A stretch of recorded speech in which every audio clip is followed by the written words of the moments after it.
I'm Al McFarland. Welcome to the Conversation with Al McFarland. Glad to be here and glad to have you along as well today. As always, we promise robust conversation. I guarantee you today's program will not fail to meet that expectation, that promise.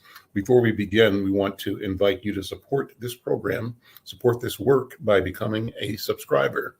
How do you do that? Go to YouTube, Insight News MN, and click subscribe. While you're there, click share, click like. We're trying to build our audience, our subscribers. We are north of 500. Our goal is 1,000. And you can help us get there by subscribing yourself, letting people in your networks know that you are a participant, you're a member, a subscriber, and invite them to subscribe as you have. So thanks, and we appreciate you watching, joining us from wherever you are. We stream this on about 5 different platforms, 2 YouTube platforms, one for Inside News Minnesota, as I mentioned, but also on the YouTube channel of the Black Press of America, Black Press USA. And we also stream it on 3 Facebook platforms, on Twitter and on LinkedIn. So wherever you are, if you're connected, we thank you. Stay connected, help us grow this, and we'll continue to deliver important conversations, as I've mentioned. Well, today's program is going to be interesting. I'm talking to 2 friends of mine who are warriors in the field of human rights, human dignity, civil rights community, and more of the same. Starting off, I'm talking with Mark Anderson, and Mark Anderson is one of the principals at the Unity Community Mediation Team. He's going to tell you what that's all about. Will take us through kind of UCMT 101 is what I call it. Give you a background, why the organization exists, why it came into being, and particularly get around to talking about their most recent information, and that is that they're celebrating the many successes the organization experienced. And when I say organization, it really means that the community experienced in the area of community relations and public safety.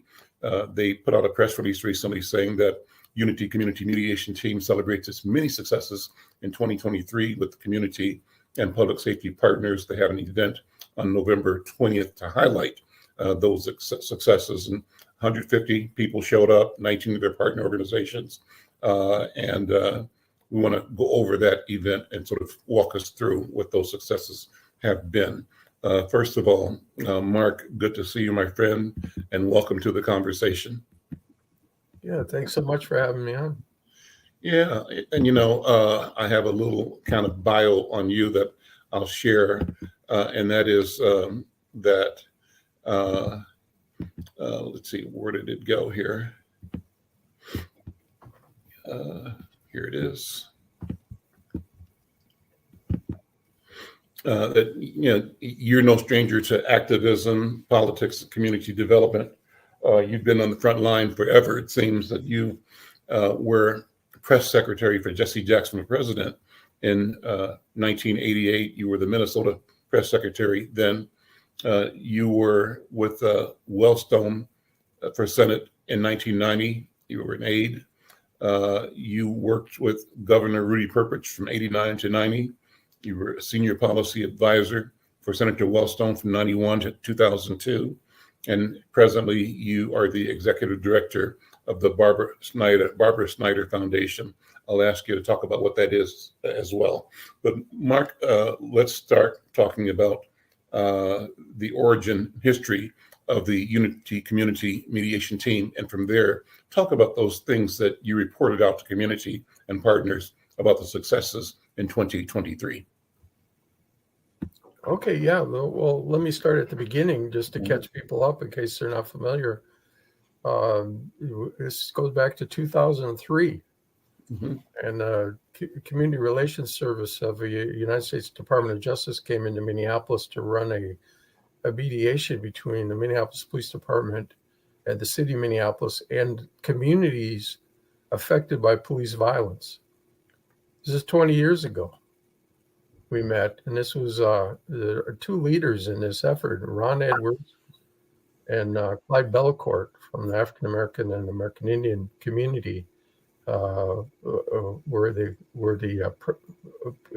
key kind of figures in leading this off and getting this started. But it was broader than that. It was I was on there because of behavioral health. Barbara Schneider died in a police call a couple of years before that, and when she was in the mental health crisis.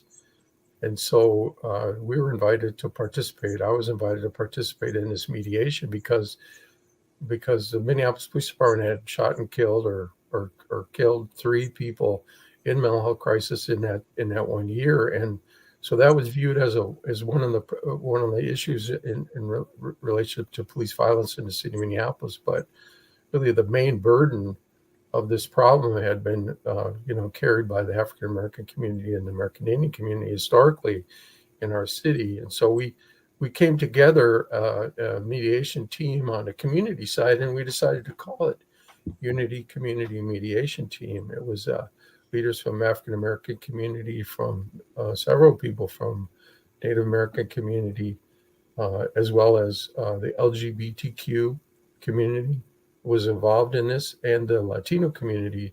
And then I was involved as from behavioral health. And so we had a 40-page memorandum of agreement that really was all the issues that all of these community groups had with the police department, things that they said really needed to change immediately.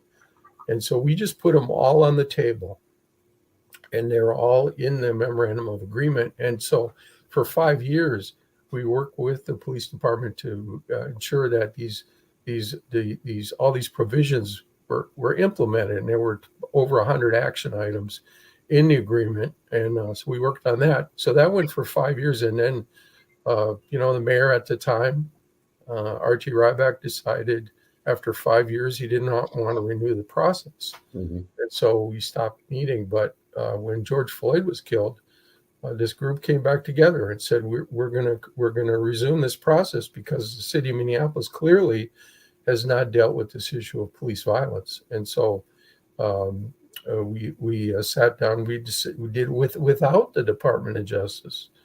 We sat down with the police department and we said, we have an agreement. We signed an agreement back in 2003. Let's renew that agreement. Let's update it. And so we sat with them and we went through line by line, word by word, and updated it and added few things. And city attorney looked at it and they agreed they agree with the language in it. And so we're in the process now of implementing that new memorandum of understanding. So that's what the successes that you had mentioned that we announced in November last month, which was, so we this goes back again for 3 years, back to when George Floyd was killed, mm-hmm. and this work that we've been doing. But the first thing we did was we had revived the Police Community Relations Council process, which was created in the memorandum of agreement back in 2003. We revived that in the memorandum of understanding. And the 2 partners in that PCRC process, Police Community Relations Council, is the Minneapolis Police Department, and the other partner is the Unity Community Mediation Team. Okay. And we're the 2 signers on this agreement. So we revived that process. And what the PCRC is it's charged in the memorandum with ensuring the compliance with all of the action items in the agreement. So what we did, one of the other things we did is we created a compliance committee. So Unity Community has a compliance committee on our side, on the community side, and then we have a joint compliance committee with the police department. And these are the commanders and the deputy chiefs, assistant chief, etc., are on this committee, and we meet monthly with them, and we look at each action item in agreement, and we ensure that it's being complied with in the policy and procedure manual of the Minneapolis Police Department. Or in some of the cases, some of the action items are things the community has agreed to do. Mm-hmm. And that leads us to the other success is creation of community-based sites where individuals can go and file a complaint against the police department, but they don't have to go to City Hall. They don't have to go to the police precinct. They can go to community organizations that they know and trust and where they're comfortable to go in and have a conversation about what happened to them and how can they become part of the process, which which is a new process now, and it's a little bureaucratic, but let me just explain a little bit. The Department of Minnesota Department of Human Rights sued the city of Minneapolis a couple of years ago after George Floyd was killed, and alleged mistreatment primarily of African American community and American Indian community by the Minneapolis Police Department. And so there was a settlement agreement to settle that lawsuit between the city and the Minnesota Department of Human Rights. And so part of that settlement agreement is to create a new process for this complaint system. And so it's run through the Department of Civil Rights in the city of Minneapolis. And so these community-based sites will feed these complaints into that process with the Civil Rights Department. So they'll be handled like any other complaint. It's part of the official process, but it's done in the community so that the community, has confidence that they're gonna, so they're not going to have to confront the person they're accusing of when they're filing the complaint. Right. They can do it in the community where they have the support, and so those are some of the things that we've been able to achieve in this last year. That's wonderful. Listen, our friend and your partner, Al Flowers, is here. Bring Al in. Al, brother, good to see you. I've often described Al as the field marshal of the movement, and it's a responsibility and title I think that he wears and owns, because he's always everywhere on behalf of the people, organizing, mobilizing, explaining, and battling inaction, battling lethargy, battling misinformation, battling fear in our community. And I think what you described as one of the solutions, that is creating centers in the community where people can bring complaints, is a consequence of the attitude that we recognize that trying to go downtown often is intimidating for people, right? And why shouldn't we have the ability to express our concerns and make complaints in places where we feel that we are valued and we're not approached as suspects just for showing up? And so, Al, good to see you. And thanks to you, and thanks to Mark and all the other members, Reverend Bethel of the UCMT. I'm just starting off by backgrounding it. Mark's background was excellent. And why don't you do the same thing? Talk about, from where you came as an activist working with Ron and those guys, how you move this ball forward. Your story has to include the fact that you've been a victim of police violence, at least in two occasions that I know. In one occasion, two that I know personally, because one, I saw you being taken down by the police at an Urban League community meeting. You were outside, and I was standing across the street, and there was one officer talking to you for a minute. And before I got into the door of the Urban League a few minutes ago, you guys were struggling and you were falling or something like that. Maybe another that joined. Then another occasion, we had the front page story on you with your face almost like Emmett Till. You took a beating, and it was disgusting, horrifying, gut-wrenching. And but we and you told your story because it was the story that needed to be told. So you don't approach this as an academic.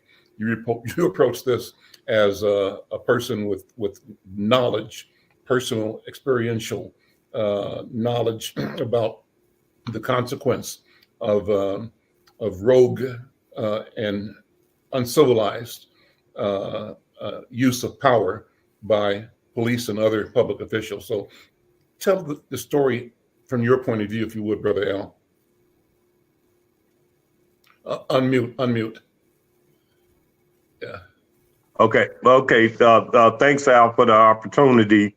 And Mark kind of laid it out, what the UCMT about. And as you said, you just told my story about, and it's been over 6 times I've had a run-in with the police just saying I had rights, saying I had civil rights. And so this is personal to me because of the time back when Ron Edwards and Clyde Belcourt were fighting about this issue of police brutality, and it came all the way to George Floyd getting killed. And I think what's happened here, Al, and to the audience, is that the UCMT has reignited in 2020 to try to be a part of the process. And one part of the process was making these community-based sites.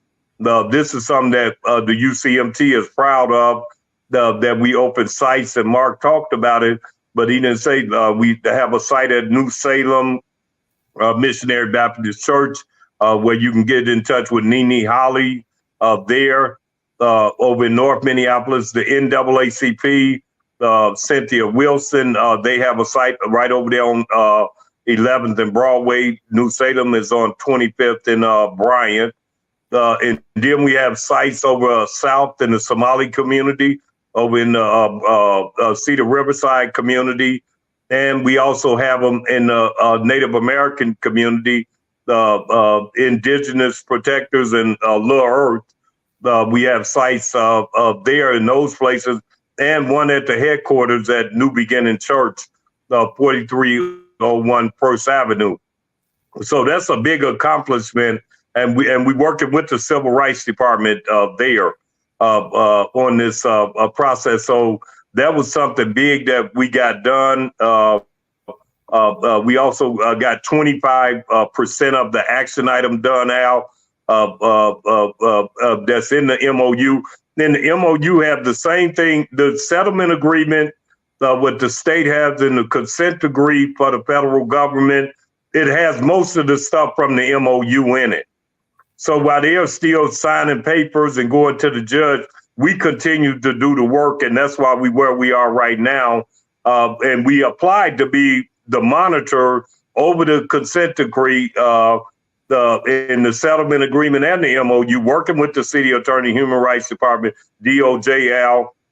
And it was 8 people that applied. They said we didn't make it through, even though we're the most diverse community. This is a real community team, Al, and that's why I'm glad I figured this out, so I shouldn't have no more problems figuring out as you moving your technology on how to get here, so we could tell these stories of what's really going on here. And so right now they're in the middle of picking out who's going to be the law firm that monitors this whole thing. And no consent decree has ever worked without the community. They have a lot of them, but they never had a community group like this one we have. And we applied for it, and they said, no, you don't get to do it. So we requested more information. Okay, well, who's the people selecting the people that's going to monitor us in Minneapolis? Who selected that? And the process is not open to the public right now. That's why it's good to have this avenue to talk about what they're doing. So we applied. We got everything we should have. We got Anita Urbina, the former Civil Rights Commission chair. She wrote it up. We did everything right, Al. And then they say, well, we don't want y'all to do this part, but here goes the money part, because it'll probably be $2-3 million that they're going to give some firm to monitor us. And that's what my concern is. And then even that, Al, I could say they asked a prominent Black lawyer, one of the law firms that's supposed to monitor it, asked a prominent Black lawyer to be a part of their process. And when the lawyer asked him, okay, well, what you want me to do? They said, nothing. We want you to sit there. You're going to get a check. And that's what we're facing right now. That's why it's important for me and Mark and to be on here to tell this story, because we don't know what's going to happen. But in sometime in January, they got to make the selection, and this is what they telling people. So we got to figure out, are you really trying to fix the situation, particularly with the African American and Native community?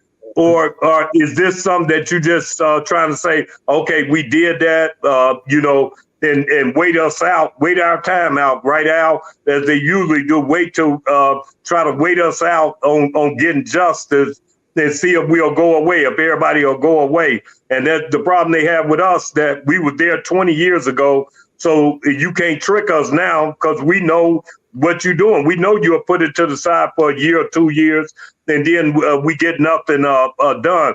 And that's why what you started off talking about, what happened to me, I can't use my story of them beating me to fight this battle here, because it's too important to our people to say, no, wait a minute, I know they beat me, but I know we need law enforcement. We have things in our community that we got to fight against crime and all the things that other communities don't have to fight as hard for. And so that's why I'm using my voice to say, no, we need law enforcement. We need to figure out how to recruit African Americans to be police officers, because the only one ain't recruiting in the community is us. Mm-hmm. Every other community, I said, the Somali, the Asian, the Latino, they're registering right now to be police. And in 20 years, we'll look at Minneapolis and you won't have African-American police like how we respect our community. You will have African immigrants, you'll have everybody else, but you won't have us. And that's a problem, because we know what they did to us. And so it's easy for us to hate, but what's the solution? And we're hoping that this is the solution, what we're doing with the UCMT, but we're going to need some help from our community, our people. If you don't want us to monitor our own process, this is not just the African Americans, the Native Americans are there, the Latinos are at the table, the African immigrants are at the table. So why wouldn't that why wouldn't the UCMT be the party to make sure that all these communities, as we always do in our community right now, we always make sure everybody's okay. Nobody makes sure we okay, but we still, no matter what, it's just in our blood to say, no, we're fair to everybody. And and we got a problem with this, but it's a story in this monitoring process that we must do. We got to see where we're going from now. And this is a big star right here on this show right here to let you know what they were doing. And that's why I said I got the number I had on you to get in contact besides your other number, Al, is I'm having a problem. So you got to call me. I got to lock that number in, because I'm having, I've been trying to get to you to tell you what they've been doing. And we got letters that Mark sent to the DOJ, the city attorney, who told us in an email yesterday, that I can't tell you what the process is. I look forward to working with you, but I can't tell you what the process is because of the procurement process. And that's where we are at right now, because we should be the monitor. It's about money. They don't want to put that money into our community. It's about marketing our sites, which what you do, Al. We got to mark. We just had a meeting this morning with the sites. I say it again: New Salem, Little Earth, the Indigenous Protectors, Cedar Riverside, the NAACP over north, New Salem over north, New Beginning over south. Those sites that we are open, we got open. And we got times with them, and we're working with the Civil Rights Department, because they're the ones that's taking all the complaints from the city. Now it don't go to Internal Affairs. So let me. So that's what we at now. Thanks. That's a great explanation, Al Flowers.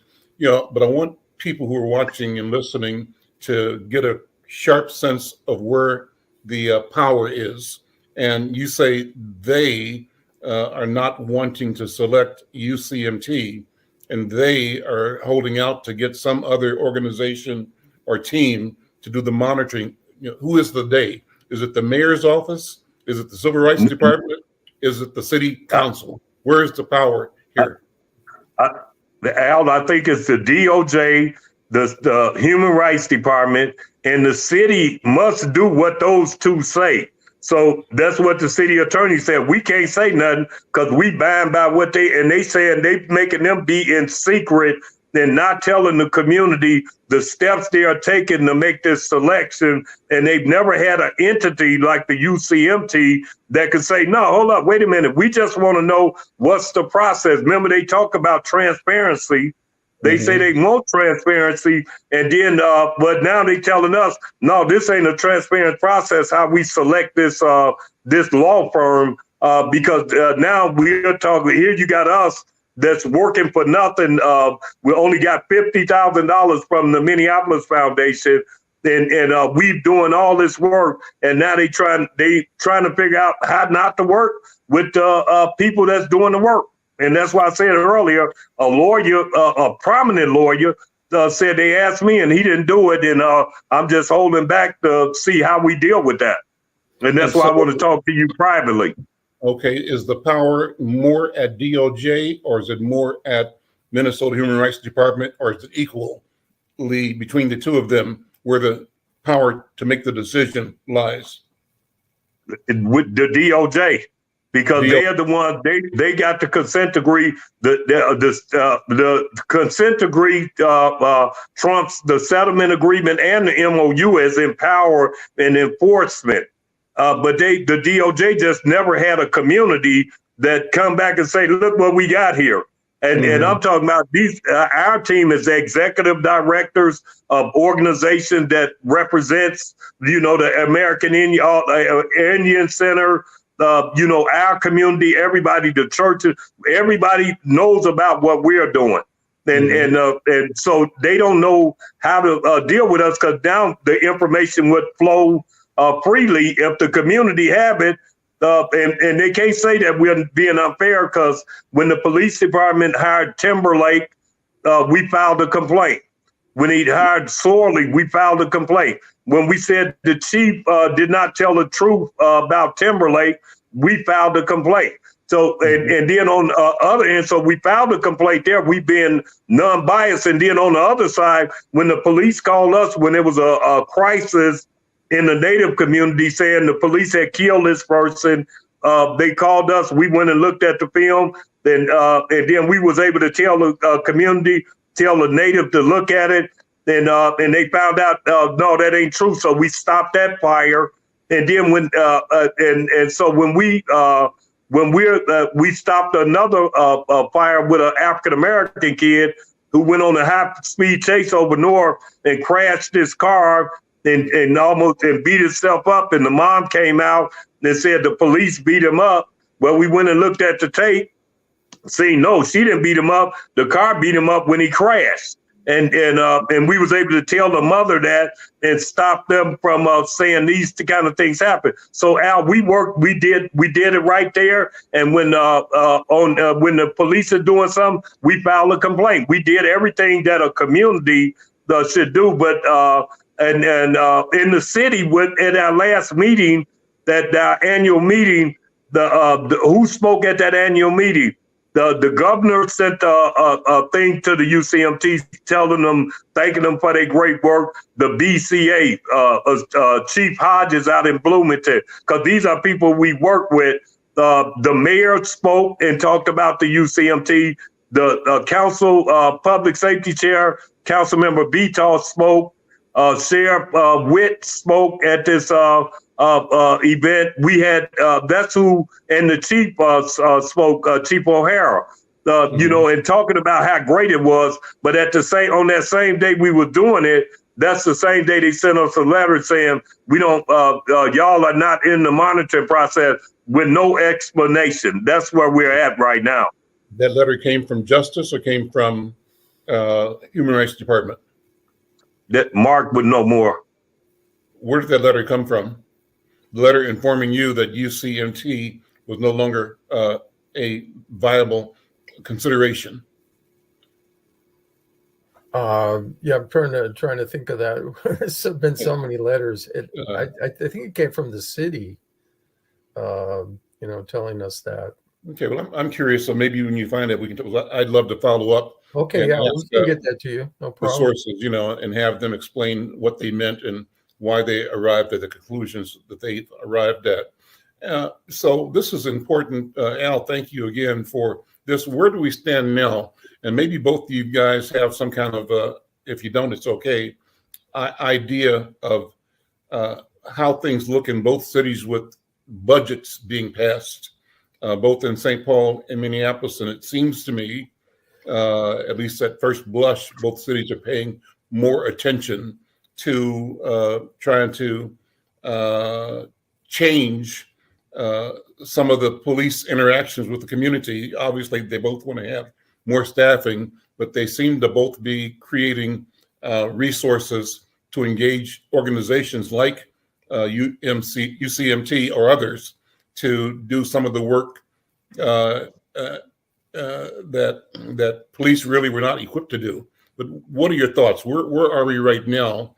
We had a big discussion. You alluded to, Al Flowers, after George Floyd was killed, and there was one school of thought that said, ban the police or disband the police, and there was I think a larger, more rational voice that you were part of saying, no, we need the police because we got problems in the community.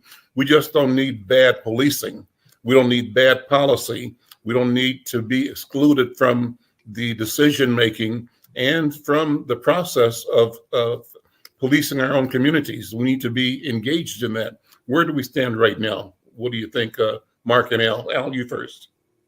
Yeah, I think we stand where we did a while ago, because it's still a problem with them recognizing African American and Native in this fight. Even the DOJ, Al, when the U.S. Attorney came, Merrick Garland, I think I talked about this before.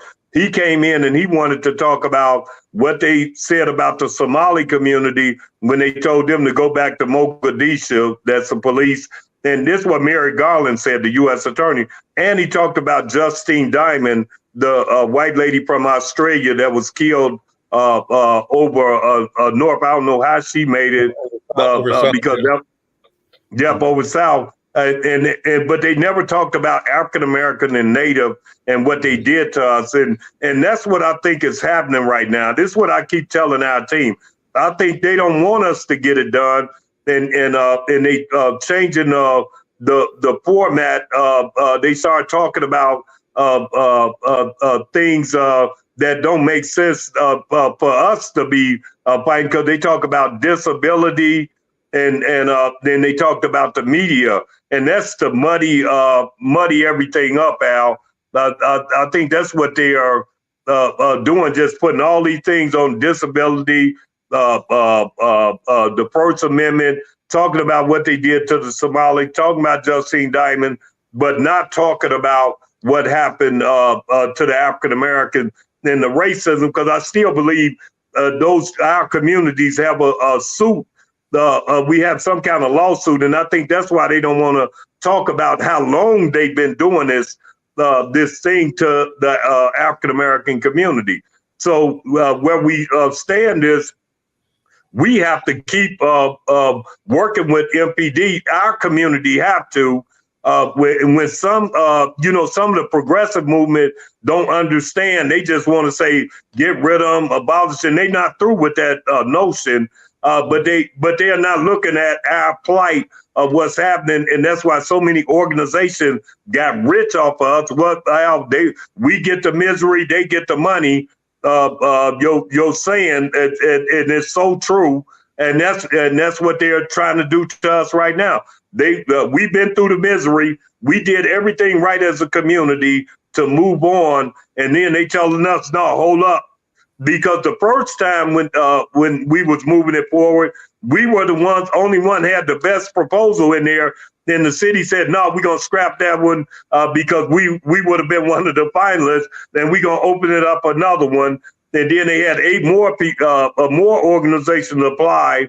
and then we don't, and then you knock us out with big law firms, that's telling our people, hey, come on, get in, and I'm gonna get you a check. And this person said, no, not this time. I'm not doing that. And they knew our work. That's the only reason they didn't. They knew what we were doing, and they know what the DOJ or the city, whoever sent that letter out, which it tells you, Al, what Mark's saying. I don't know if it was the city. I'm saying it was the DOJ, because we don't know where the letter come from. But we sent back to everybody, the city, the state, and the DOJ, to ask them, hey, what about this? Anything that a reporter would ask. And I think if Mark gets you all this the documents, you'll see what we're talking about with the story that we can't put together professionally. Like if you had this information, you'll say, okay, I see what they're doing. Mm-hmm. I ain't got a doubt that you would say, oh, okay, then. But we got emails, letters. We did it all the way we could, fight for our community. But we need some bigger hands. We need to be a part of the marketing of what the DOJ doing, because it's all about marketing. It's about telling people, hey, we got these other sites here, we got this, and how do we get these resources into our community to monitor our community? Mm-hmm. So that's what I would say, Mark. I don't know what Mark's thinking. I don't know if I missed something. No, you didn't miss anything. I would just add another little wrinkle on this, which is, I think, Al, your question, talking about this reform in St. Paul and Minneapolis, and are they doing anything different? And I tell you what the chief of police in Minneapolis said. He told us this, I don't know, a week or two ago. The public has an expectation that after George Floyd was killed, there would be significant changes in public safety in Minneapolis. We haven't done anything. Mm.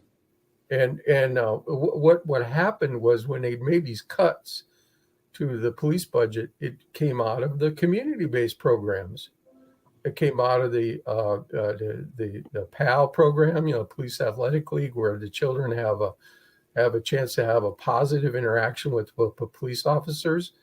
It came out of these ambassadors that they had, where these were people that were experts in areas that could handle things that the officers didn't know anything about. So the officer goes on a call. There's a domestic violence issue, mm-hmm. and needs to be a complaint needs to be filed, and they could bring in this person that's an expert at that could get the complaint filed right now, get it over to the county, get it in the process. When the officers are public safety people. They're not necessarily human resource and legal experts. They're about public safety, and so that's gone.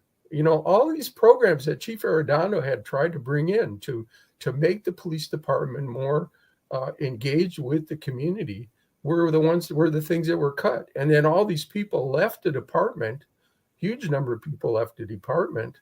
And so that now they're so understaffed, and they're just running from call to call, and they're not engaging with the police. And so the city, the people that said, defund and dismantle, they had this rhetoric that they were going to do something new and different. But the reality is that the programs that have been done it's not fixed the problem. And it has not.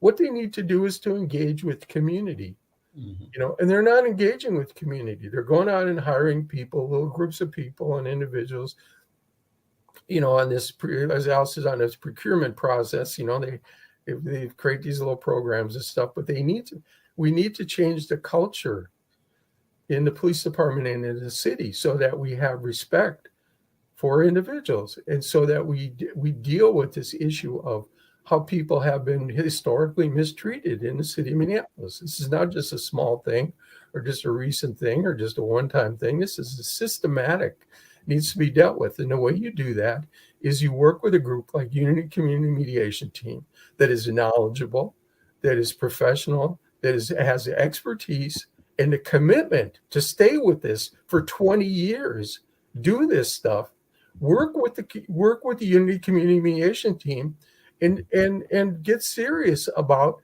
repairing the relationship between our public safety professionals in our communities. That's what we need to do. And I can't speak for St. Paul, but in Minneapolis, that's what we're saying is you're not doing it. You're not involving Unity Community Mediation Team. You're excluding. You're trying to go around us. You're talking to people behind closed doors who are our friends, who come and tell us they're trying to get around you, and so we know what's going on. Everybody in Minneapolis that's working on these issues, civil rights issues, police issues, community issues, they all support what we're doing. And so whatever they try and do to circumvent, we know what they're doing. So is that a national playbook, or is it a state playbook, or is it a local playbook, or combination thereof? I think you're exactly right. But the question is, how do we pinpoint the author of the strategy or the current shot caller, for lack of a better term? I think that the practice, the policy and practice you described properly, Al, when you said that they try to just spin the ball until they leave, then they hand it off to the next group, and they spin it for 4 or 5 years, and they hand it off, but the problems remain, and that group feeds itself and funds itself, but doesn't apply the resources to the creation and the nurturing of solutions from within the problem arena, as defined by the people who have been described as the problem and who are aggrieved by the process and by the official and unofficial marginalization and exclusion. And so how do we get to the lever, the person who's got their finger on the lever, and challenge them, challenge the process, and again, deliver transparency, demand transparency? What do you think? Al, if I can, I want to answer that, and because you said something about the budget and what they doing budgets now. Mm-hmm. Well, the budget's what right now with the city of Minneapolis about mental health, all these different avenues that we have to have. They putting them in. They amending the budget right today as we speak, and to make sure that they take care of some of them crisis situations. And so that part we ain't got. We can let them see what's going to come out of that budget, which is going to be a lot of help in there to help with different kind of homeless, mental health, and all that. So this way we can focus on what we doing over here. And like Mark said, one of the persons they called out was the Minneapolis NAACP. That's an old tactic where you okay, let me get the NAACP involved. If I get them involved, then I could get around the UCMT. Well, we was meeting with the NAACP. They one of the sites that we got that we opened up. They're one of the sites. So this ain't happened before. Well, we're locked up. Whether it's the NAACP or Urban League, we're locked in to doing the right thing here, Al. And that's what we got to do now. Is what we saying. This letter, because we need insight. Well, that's your news. That's the inside conversation. That's inside news. We need insight on how do we connect to find out who these persons is. And when you see the letters we sent to the DOJ, we got a lot of backup documents that you could ask a question. Hey, where is this at? And it might come faster to you because they were telling the NAACP. This is what we doing. This is what the human rights did. She just said it this morning, but she's telling us what they doing because we at the same table. But they thought I'm gonna go over here, to break us apart, and we still together. And that needs to be noticed. What you read off talking about the organization was there, Al. How do we do this? That $2 or $3 million should come to our community. It ain't got to go to us. It can go somewhere that the community can use that money instead of a big law firm that's just going to chop it up and take that don't care about what our issue is. is the law firm from here or it's going to be out of state? And if we have to work with a law firm, why wouldn't they say, hey, y'all need to get together with the UCMT and with their community to do the marketing strategy? Because they don't know how. Every meeting they go to is a majority white community coming in, and they trying to come in and see what's happening with our police. They're not coming in there to tear it down. They coming in there and say, hey, what are y'all doing? Because a lot of people concerned that we only have 300 officers on the street in Minneapolis when we should have 700. So that's the strategy. We need to know how to move it forward. I need to know this is a big deal to me. This conversation right here to let you know. This is what they've been doing while we working every day, Al, on it. But this is what they doing to us now, pushing us back with money, power. And I don't believe the city want them to do. The city said, no, you should work with them, but the city ain't got no control over it, no power over it. This DOJ is really the DOJ right now. The Human Rights Department and the city is hiding behind this what the DOJ saying, which is not transparent, and that's what they said they want to be.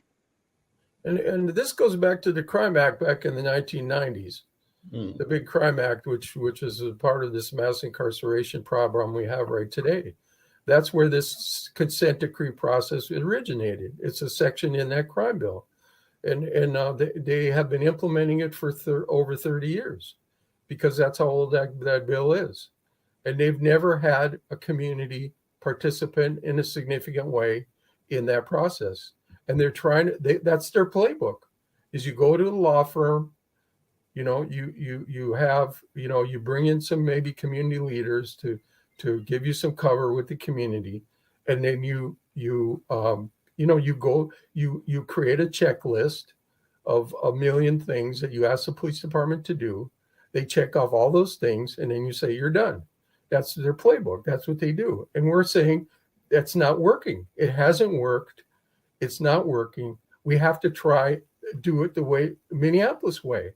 And let's bring in the community into the process. Let's really hold people accountable. Let's change the relationship between the police department and the community and fix this problem. And so that's what we're up against. And it's so it gets to the way our federal government works. And this bill, most of the people weren't there when the crime bill was passed, but there it is. It's in law. So we need to have a different approach, and we need to stop, just doing the same thing over and over and over again. If it's not working, let's bring the community in. Al, what do you want people to do? How do we keep our community mobilized and aware? Thank you for doing this conversation, and thank you for what you do, the great work you do every Sunday on KMOJ. Wonderful programming, bringing voices of the community and the elected and appointed officials and holding people accountable. But what else do we need to do to keep our interest top of mind and keep the notion that we must be at the center of any solution, and that includes understanding and being at the center of revenue streams associated with problem solving, that we cannot simply accept that they have processes that award people that find the problem interesting, the money to study and to recommend, but in a way that doesn't produce real and lasting change and solutions for our community. Yeah, and sometimes it's okay to question what their real intent is. Is their intent to provide real solutions to problems, or are there other motivations? Al, what do you think? I don't think their intent is to solve the problem, because if you remember in 2018, I keep telling people the DOJ came in and gave Minneapolis police, who was beating our people for many years, a clean bill of health. Said you're doing everything right. That's on the record. that they came in before George Floyd got killed. Then when they came back, this is why they can't recognize us. That because they talk about Mogadishu, what they said to them, and Justine Diamond, because some of the other stuff had happened before the Justine Diamond and before the statement of Mogadishu was made. So they couldn't really put a real story together. Al, they couldn't really put a story together about us, because they would have to say, yeah, we knew they was beating them blacks back in 2016, 2017, 2018. We knew that they were that was happening. So I think they want to play like they doing something, but then they said it's about the media and it's about disability. And you know, when you say disability, is that mental health? Because that's a disability. Because I'm sure you're not talking about people in wheelchairs or, you know, so disability is so wide. But if you could put that in there along with Justine Diamond, along with talking about the First Amendment of the media, and then and you don't never mention African American and Native, then you win it. And so we mentioned every time we talk about African American and Native, what can we do moving forward? What we talking about right now, Al? That's a strategy. This is what we said at ours. In 2024, it's all marketing. It's all telling our community, these are where the sites are. That these are where you could go to. Go to our website. Go to a different thing. It's all supposed to be about marketing in 2024, because we met sometime 10 times in a month, the UCMT, with different issues, whether it's DNA, we met. Now we're going down to monthly meetings, but now the whole schedule is supposed to be, from my perspective, is about marketing and getting this, whatever they do, the Justice Department and MDHR, whatever they do, we got to have a big amount of dollars to say, no, we want to tell our community this is what's going on line by line, and bring that fund into our community, and not try to get. And so whatever law firm it is, Al, I think we have to challenge, hey, what are y'all doing? They tried to use the NAACP, couldn't do it. They can't use the American Indian Movement. And those are the main two bodies that's been hurt in this whole process. So I think what having a marketing strategy to get all over the city to neighborhoods, saying this is what we're doing here, and we want them to support. That's what I want to be doing. But I think the media is a big deal. What you do is the big deal to help us tell this story for the citizens of Minneapolis. And we had, like I said, Al, support from the governor, the BCA, everybody, the chiefs, everybody saying this is a good process. But we don't have the capital like that, where we could go to court and saying, wait a minute, why can't we be monitored? But that don't mean we ain't gonna get it. And we have built an institution here that we can leave to our next generations. And that's what and those are some of our sites on the screen right there that you could go to. We got time. We put times together today. So that's the work we've been doing. And now we need our media support to make them do the right thing here. And I think we can, Al.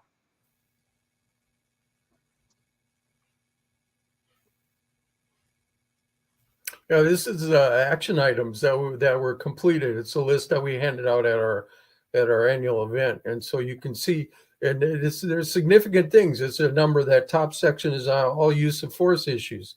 You know, I mean, these are significant issues that, and sometimes they've actually gone. Minneapolis Police Department has gone back and corrected and updated their policy and procedure manual based on a conversation we had with them, where we said, no, you're not in compliance. Here's what it says in your policy and procedure manual. And so they've actually gone back and changed that. So this is real. It's significant. And we're just getting started. As Al said, we've got 25% of these action items completed. And then after we do the compliance at this level, then it's the enforcement level. So are the officers following the policy and procedure manual that's been updated to agree with the memorandum of understanding that we have with the police department? If they're not following it, that's the complaint process. Then we go officer by officer. And we talked this morning, and there was one of the people on the call said there's a large group of people, dozens of people that have complaints about one officer. Well, let's get those complaints in the system. Let's deal with it. So that's what we're doing. Listen, gentlemen, thank you both so very much. Thank you for reporting out today. Thank you for the work that you do. Thank you for staying the course with the Unity Community Mediation Task Force. We'll continue this conversation, and we'll have you back as often as we can just to get updates. We think the issue is critical. We have to pay attention. And again, thank you both for leadership and service to our community. With that, we'll see you next time. I'm Al McFarland. Thank you for being here with us on the conversation with Al McFarland. We'll see you next time. Thank you.